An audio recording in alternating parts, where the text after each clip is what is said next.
Hello friends, हम मराठा राज्य का अध्ययन कर रहे थे और मराठा राज्य में भी जो पेशवा हैं उनसे संबंधित अध्ययन कर रहे थे। और इससे पहले हमने माधवराव प्रथम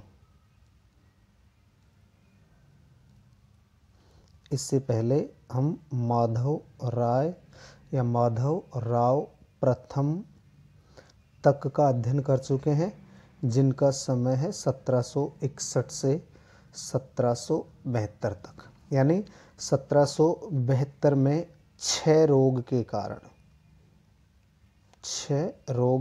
कारण इनका देहांत हो जाता है और इनकी अकाल मृत्यु के बाद मराठा शक्ति अत्यधिक दुर्बल हो जाती है। और इनके बारे में कहा भी जाता है कि यह अंतिम महान पेशवा था जिसकी मृत्यु के साथ ही पेशवा साम्राज्य पतन की ओर प्रारंभ हो गया। और इतिहासकार ग्रांट डफ ने तो ये भी कहा है कि मराठा साम्राज्य को पानीपत की पराजय का उतना आघात नहीं पहुंचा जितना माधवराव के अकाल मृत्यु से पहुंचा। यहाँ तक हम अध्ययन कर चुके हैं।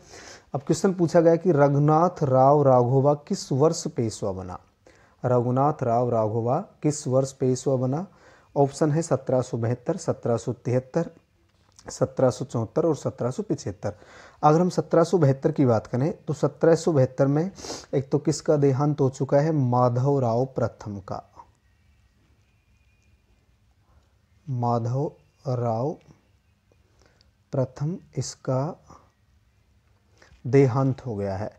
तो इसकी मृत्यु के बाद इसका छोटा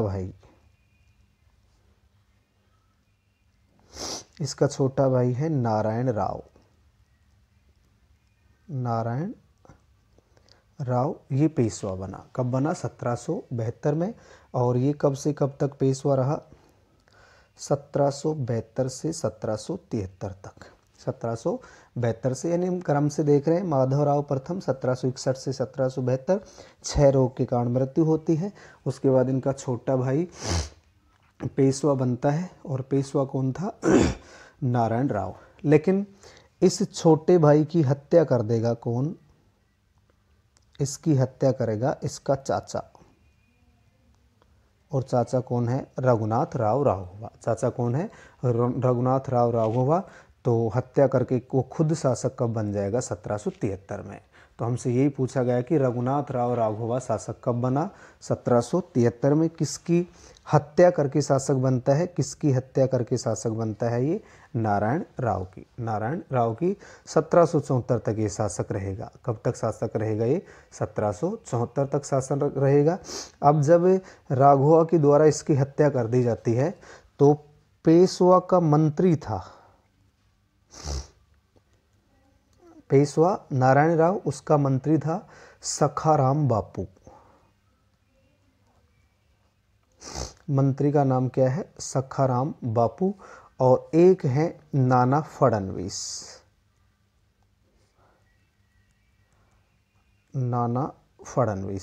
इन दोनों के द्वारा राघोबा का विरोध किया गया था। राघोबा शासक तो बन चुका है, लेकिन एक तो मृत पेशवा के मंत्री का नाम था सखाराम बापू और एक कौन है? मराठा सरदार नाना फड़नवीस। इन दोनों के द्वारा इसका विरोध किया गया। किसका विरोध किया गया? रघुनाथ राव राघोबा का विरोध किया गया। और इसके पश्चात फड़नवीस के द्वारा, नाना फड़नवीस के नेतृत्व में एक दल का गठन किया जाता है, एक संस्था का गठन किया जाता है जिसका नाम है 12 भाई परिषद। 12 भाई परिषद, इसका गठन किया जाता है जिसे काउंसिल ऑफ रीजेंसी भी कहा जाता है। काउंसिल ऑफ रीजेंसी कहा जाता है। तो 12 भाई परिषद के द्वारा क्या किया गया? रघुनाथ राव राघोबा को तो गद्दी से हटा दिया गया और नारायण राव के अल्पवयस्क पुत्र, नारायण राव का जो अल्पवयस्क पुत्र था माधव नारायण राव द्वितीय, इसको पेशवा बना दिया जाता है। तो हमसे पूछा गया था कि किस वर्ष पेशवा बना था? ये बना था 1773 में। और 1774 में फिर नया पेशवा बना दिया जाएगा। किसके द्वारा? 12 भाई परिषद के द्वारा। उसका नाम होगा माधव नारायण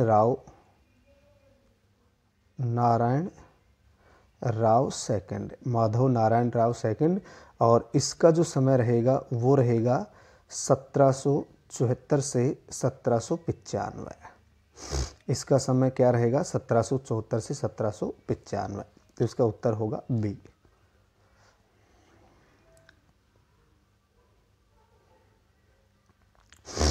निम्न में से किसके द्वारा काउंसिल ऑफ रीजेंसी अर्थात 12 भाई परिषद, अभी हम चर्चा कर चुके हैं, यानी जब रघुनाथ राव राघोवा के द्वारा किसकी हत्या की जाती है? नारायण राव की हत्या की जाती है। तो सखाराम बापू जो उसका मंत्री था और नाना फडणवीस विरोध में आ जाते हैं और फडणवीस के द्वारा मराठों का एक दल बनाया जाता है। ये क्या था? मराठों का एक दल है, मराठों का एक दल है 12 भाई परिषद। और ये जो दल है मराठों का, ये जो दल है, इस दल का जो प्रभाव है, इस दल का प्रभाव मराठों पर कब से कब तक रहेगा? 1773 से 1718 तक इस दल का प्रभाव रहेगा। उसके बाद 1778 से लेकर 1800 तक फडणवीस का प्रभाव रहेगा। फडणवीस, मराठों पर किसका प्रभाव रहेगा? फडणवीस का प्रभाव रहेगा। तो इसका सही जवाब हो जाएगा 12 भाई परिषद का गठन किसके द्वारा किया गया था? नाना फडणवीस के द्वारा। और नाना फडणवीस के द्वारा यानी 12 भाई परिषद का जो गठन किया गया, इसके द्वारा पहली बार पेशवा किसको बनाया जाएगा? माधव नारायण राव द्वितीय को, जो अगले क्वेश्चन में देखेंगे।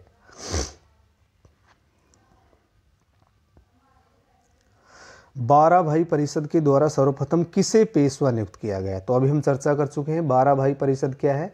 ये मराठों का दल है, नाना फडणवीस ने इसका गठन किया है। इसे अंग्रेजी में काउंसिल ऑफ रीजेंसी कहा जाता है, काउंसिल ऑफ रीजेंसी कहा जाता है। और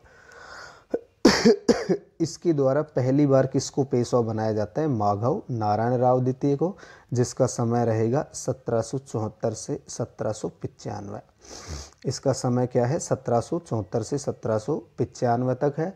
और इसके समय यदि हम बात करें, यानी 1774 में माधव नारायण राव द्वितीय को पेशवा बना दिया गया और नाना फडणवीस के नेतृत्व में मराठा सरदारों ने मराठा राज्य की देखभाल के लिए इसका गठन कर ही दिया है।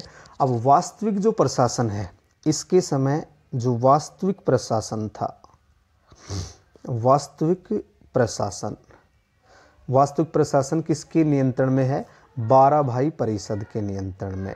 12 भाई परिषद के नियंत्रण में ही वास्तविक प्रशासन देखने को। तो हम बात कर रहे थे कि 12 भाई परिषद के द्वारा किसको सर्वप्रथम पेशवा बनाया जाता है? माधव राव द्वितीय को। तो इसका उत्तर तो ये होगा। इसके समय की यदि हम बात करें, इसके समय प्रशासन की जो वास्तविक शक्तियां हैं वो 12 भाई परिषद के हाथों में है। और इस समय मराठा शक्ति के सूत्रधार 2 व्यक्ति बन जाते हैं। एक तो है महादजी सिंधिया, मराठा शक्ति के 2 सूत्रधार बन चुके हैं, महादजी सिंधिया, और दूसरे हैं नाना फडणवीस। इन दोनों का नेतृत्व रहेगा। यानी 1774 के बाद, 1774 में ये पेशवा बनता है। 1774 के बाद मराठा इतिहास एक प्रकार से इन्हीं दोनों व्यक्तियों के पारस्परिक सहयोग और संघर्ष का इतिहास रहेगा। और इन दोनों का जो आपसी संघर्ष है वो मराठा संघ को पतन की ओर पहुंचा देगा। इनका जो आपसी संघर्ष है वो मराठा संघ को कहाँ लेके जाएगा? पतन की ओर। मराठा संघ को पतन की ओर लेकर जाएगा। किनका संघर्ष? महादजी सिंधिया और नाना फडणवीस का। इसके बाद यदि हम बात करें 1794 की बात है, 1794 में सिंधिया का देहांत हो गया। 1794 में सिंधिया का देहांत होता है। अब सिंधिया के देहांत के बाद किसका प्रभाव बन जाएगा? फडणवीस का। फडणवीस का कौन से दरबार में प्रभाव बन चुका है? पूना दरबार में। पूना दरबार में नाना फडणवीस का प्रभाव बन गया है। यानी अब सारी शक्तियाँ, संपूर्ण शक्तियाँ किसके हाथों में आ चुकी हैं? नाना फडणवीस के हाथों में आ चुकी है। और पेशवा चाहने पर भी उसके प्रभाव से मुक्त नहीं हो पा रहा था, इसीलिए ये इससे परेशान हो गया।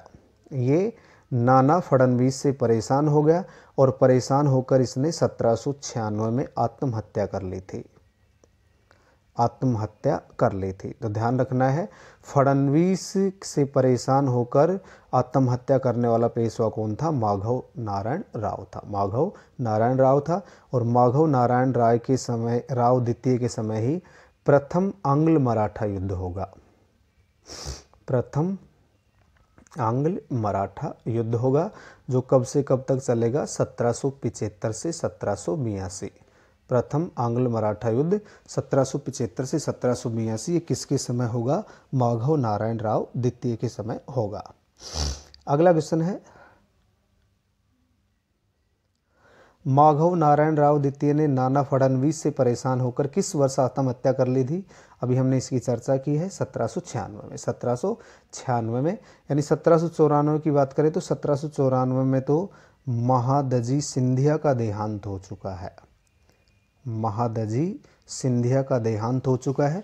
1774 के बाद इन दोनों का प्रभाव देखने को मिल रहा है। यानी 1774 में एक तो माधव नारायण द्वितीय को 12 भाई परिषद ने पेशवा बनाया। 1774 में ही महादजी सिंधिया और नाना फडणवीस का प्रभाव देखने को मिलता है। महादजी सिंधिया के बाद संपूर्ण प्रभाव किसका हो जाएगा? नाना फडणवीस का। नाना फडणवीस का।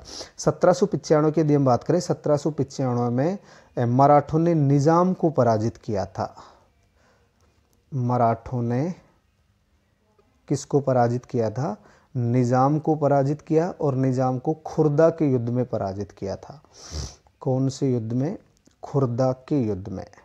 निजाम को खुर्दा के युद्ध में पराजित किया। और इस युद्ध की महत्वपूर्ण विशेषता ये रही थी, इसमें निजाम की ओर से महिलाओं ने भी भाग लिया था। निजाम की ओर से इस युद्ध में महिलाओं ने भाग लिया था। तो हमसे क्वेश्चन पूछा गया है कि माधव नारायण राव द्वितीय ने नाना फडणवीस से परेशान होकर किस वर्ष आत्महत्या कर ली थी? तो इसका सही जवाब होगा 1796। 1796।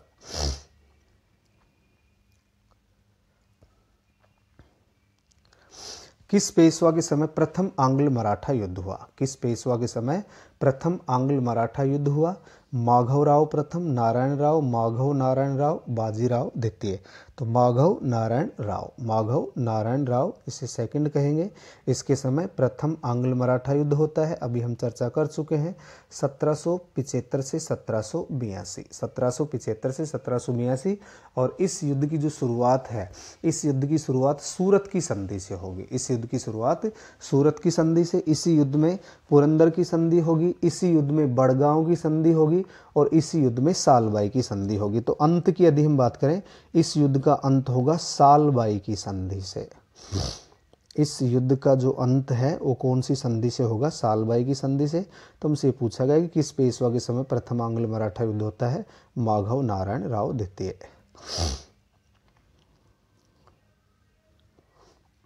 निम्न में से कौन सा कथन सत्य नहीं है? 1773 से 1778 तक 12 भाई परिषद का प्रभाव रहा। तो 12 भाई परिषद का जो गठन है वो किसके द्वारा किया जाता है?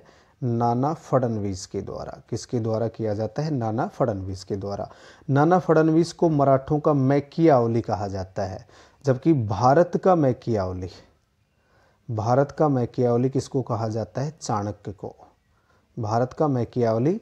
और मैकियावली की प्रसिद्ध रचना है द प्रिंस।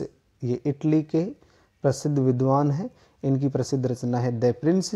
तो मराठों का मैकियावली किसे कहा जाता है? नाना फडणवीस को। इसी प्रकार रघुनाथ राव राघवा को मराठों का खलनायक कहा जाता है। खलनायक क्यों कहा जाता है? इससे पहले हम चर्चा कर चुके हैं। इसने नारायण राव की हत्या कर दी थी, यानी शासक बनने के लिए इसने नारायण राव की हत्या कर दी थी, इसलिए इसे मराठों का खलनायक कहा जाता है। और नारायण राव की हत्या के आरोप में, नारायण राव की हत्या के आरोप में इसकी गिरफ्तारी के आदेश दे दिए गए थे। इसके गिरफ्तारी के आदेश दिए गए, और गिरफ्तारी का आदेश दिया था पूना का मुख्य न्यायाधीश था। पूना का मुख्य न्यायाधीश था जिसका नाम था राम शास्त्री। जिसका नाम क्या था? राम शास्त्री, इसने इसकी गिरफ्तारी का आदेश दिया था। इसीलिए ये 1775 में अंग्रेज़ों के साथ सूरत की संधि करेगा और सूरत की संधि ही प्रथम आंग्ल मराठा युद्ध का कारण बनेगी।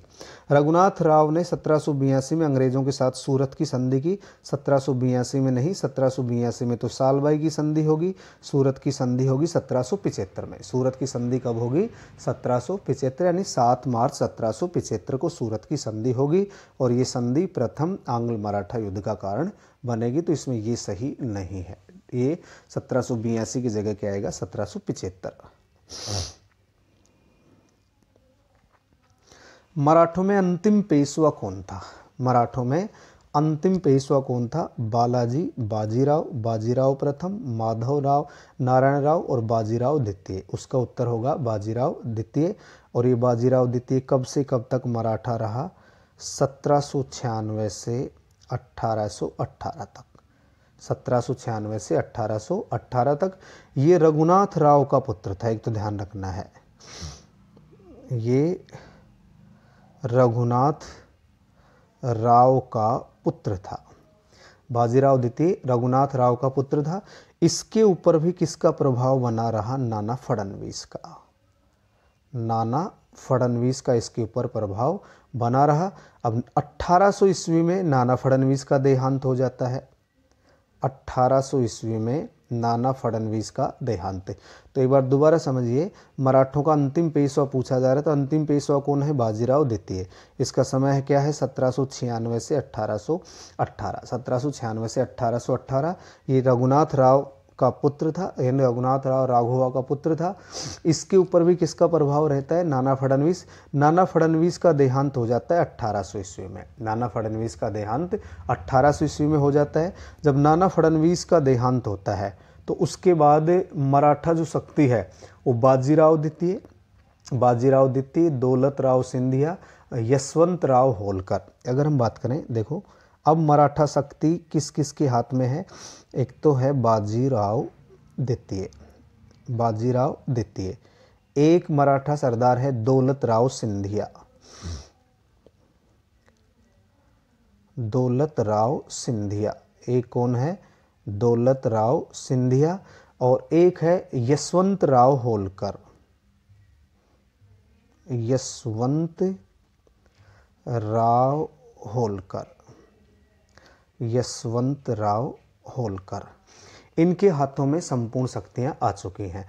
अब होलकर ने क्या किया? होलकर ने पूना पर आक्रमण करके पेशवा व सिंधिया की सेनाओं को 1802 में पराजित किया। ये जो होलकर था, होलकर ने क्या किया? होलकर ने 1802 में कहाँ अधिकार कर लिया? पूना पर अधिकार कर लिया। यशवंत राव होलकर ने किसको पराजित करके? पेशवा और सिंधिया को पराजित करके, पेशवा और सिंधिया की सेनाओं को पराजित करके पूना पर अधिकार कर लिया। कहाँ अधिकार कर लिया था? पूना पर अधिकार कर लिया था।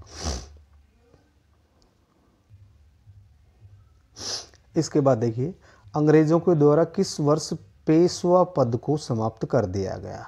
तो पेशवा पद को समाप्त करने से पहले देखिए, 1796 की यदि हम बात करें, 1796 में बाजीराव द्वितीय शासक बनता है, पेशवा बनता है।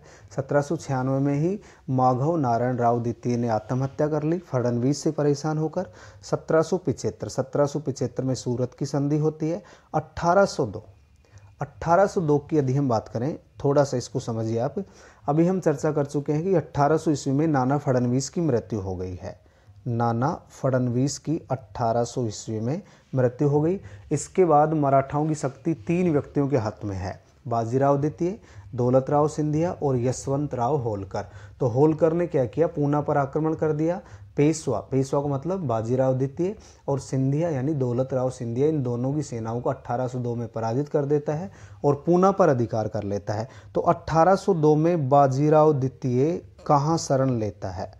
बाजीराव द्वितीय बसीन में शरण लेता है। कहाँ शरण लेता है? ये बसीन में शरण लेता है। और 31 दिसंबर 1802 को इसने 31 दिसंबर 1802 को अंग्रेज़ों के साथ बसीन की संधि कर ली। अंग्रेज़ों के साथ 1802 में कौन सी संधि कर ली थी? बसीन की संधि कर ली थी। और बाजीराव द्वितीय अंग्रेज़ों के सामने नतमस्तक हो जाता है और 1818 में तो पेशवा के पद को समाप्त कर दिया जाता है। 1818 में पेशवा पद को समाप्त कर दिया जाता है और इसको पेंशन दे करके, इसे पेंशन दे करके अंग्रेज कहाँ भेज देते हैं? बिठूर। कहाँ भेज देते हैं इसे? पेंशन देकर बिठूर, जो कहाँ है? कानपुर में। बिठूर कानपुर में भेज दिया जाता है और उसका उत्तराधिकारी बना था, यानी ये जो बाजीराव द्वितीय है, बाजीराव द्वितीय एक अंतिम पेशवा है। बाजीराव द्वितीय का उत्तराधिकारी, इसका उत्तराधिकारी था इसका दत्तक पुत्र, इसका उत्तराधिकारी इसका दत्तक पुत्र था जिसका नाम था नाना साहब। नाना साहब ये इसका उत्तराधिकारी बनता है। तो बाजीराव द्वितीय का दत्तक पुत्र कौन था? नाना साहब, जिसका वास्तविक नाम धोंधू पंत था, धोंधू पंत था। और ये 1857 की क्रांति में महत्वपूर्ण भूमिका निभाते हैं। 1857 की क्रांति में अंग्रेजों के विरुद्ध ये विद्रोह करते हैं। तो ये था मराठा राज्य, यानी मराठा राज्य से संबंधित जो भी महत्वपूर्ण बिंदु थे उनकी हमने चर्चा की है। अब इस मराठा राज्य में हमें 3 और 4 टॉपिक पढ़ने हैं। एक तो प्रथम आंग्ल मराठा युद्ध, द्वितीय आंग्ल मराठा युद्ध, तृतीय आंग्ल मराठा युद्ध। इन युद्धों में कौन कौन सी संधियां होंगी, कौन कौन सी छोटी छोटी लड़ाइयाँ होंगी, उनका अध्ययन करेंगे। और उसके बाद एक टॉपिक लेंगे हम पेशवाओं का प्रशासन। पेशवाओं का प्रशासन कैसा था, यानी केंद्रीय प्रशासन कैसा है, प्रांतीय कैसा है, न्याय प्रणाली कैसी थी, राजस्व प्रशासन कैसा था, सेना का संगठन कैसा था।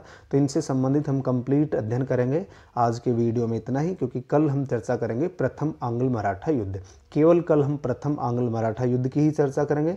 उसके बाद द्वितीय आंग्ल मराठा युद्ध, तीनों युद्धों को हम अलग अलग 15-15, 20-20 मिनट का वीडियो बनेगा, अलग अलग अध्ययन करेंगे। तो आज के लिए इतना ही। जय हिंद, जय भारत।